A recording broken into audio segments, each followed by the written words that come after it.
E olha só, que boa notícia, a vacina Coronavac é eficaz contra casos graves da variante Delta, diz estudo.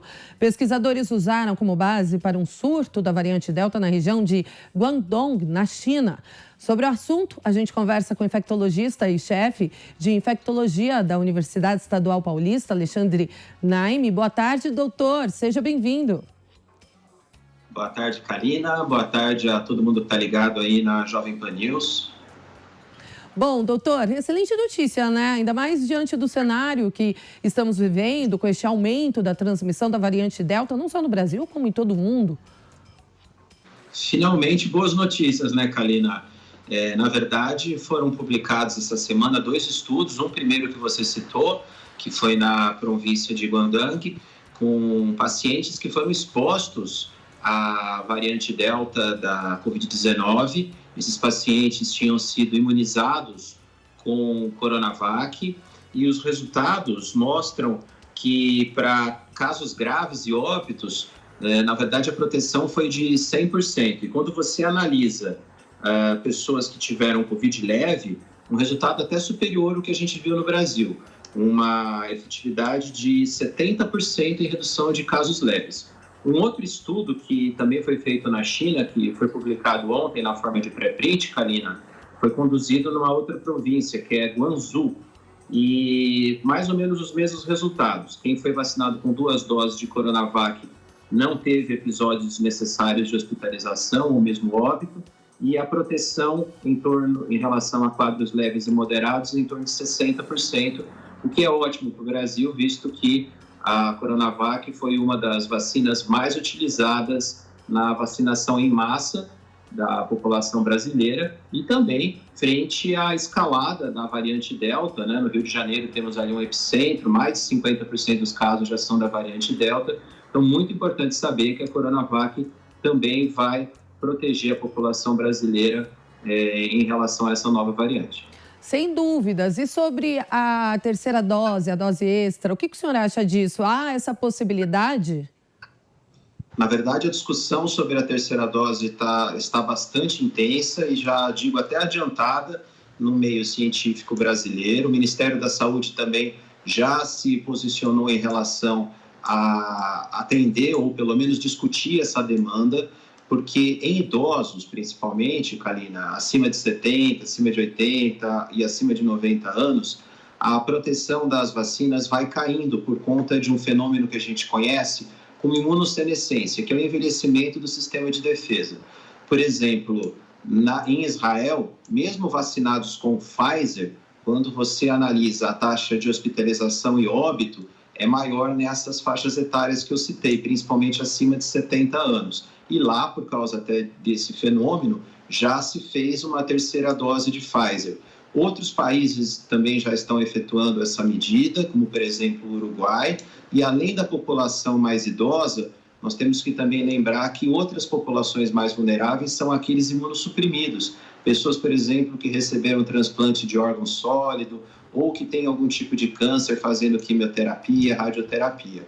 Então, essas são as primeiras populações para as quais está sendo discutido uma dose de reforço ou terceira dose, além também de estar na discussão a questão de uma revacinação para os profissionais de saúde que se expõem em intensidade ao vírus da Covid-19. Doutor, e uma polêmica, né, que a gente observa muito é a vacinação de crianças e adolescentes. Inclusive, o estado de São Paulo começa a vacinar hoje adolescentes a partir dos 12 anos. Existe alguma contraindicação neste caso? Não existe nenhuma contraindicação quando feita com a vacina aprovada no Brasil, que é a vacina da Pfizer.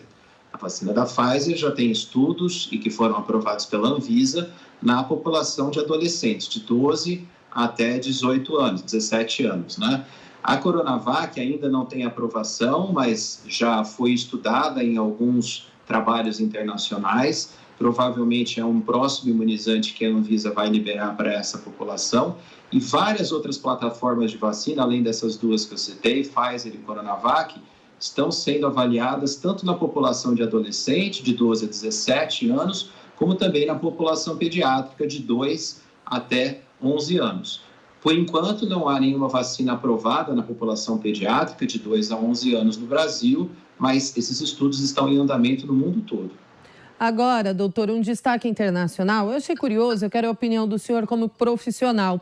Nova Zelândia entrou em lockdown de 3 dias porque foi diagnosticado um caso da variante Delta por lá. Havia 6 meses que não era registrado nenhum caso de Covid. A primeira-ministra disse que era necessário tomar, assim, precocemente medidas mais rígidas para depois flexibilizar. Há necessidade de um lockdown em um país inteiro por conta de um caso? Depende do nível de segurança que você quer dar para a sua população, Kalina. Nós estamos vendo países que são extremamente restritivos e rígidos com as regras de circulação, porque dão muito valor à vida individual. Eles quase não tiveram casos Covid, então esse tipo de medida, um lockdown somente por um caso de variante Delta, mostra uma sociedade extremamente civilizada, preocupada com a vida da população. Isso deveria ser pensado também em locais onde você tem alta transmissão, aliás, como o Brasil, né? Nós acabamos de falar que o Rio de Janeiro está com vários casos, mais de 50% dos casos de Covid são causados pela variante Delta. A gente sabe que é uma variante, Kalina, mas muito transmissível. Só para você ter uma ideia, a variante Delta é muito parecida com a transmissão da catapora, mais ou menos como de sarampo. É muito contagiosa, muito mais contagiosa, cerca de 10 a 20 vezes mais contagiosa que o vírus original da Covid. Por isso, toda essa preocupação. E isso leva a um aumento do número de casos, que vai, em algumas pessoas desafortunadas, né, como aconteceu aí recentemente com o ator Tarcísio Meira, mesmo com as 2 doses de vacina, acabar indo a óbito, porque nenhuma vacina protege 100%. Essa é a discussão que tem por trás dessas medidas tão rígidas decretadas pela presidente da Nova Zelândia.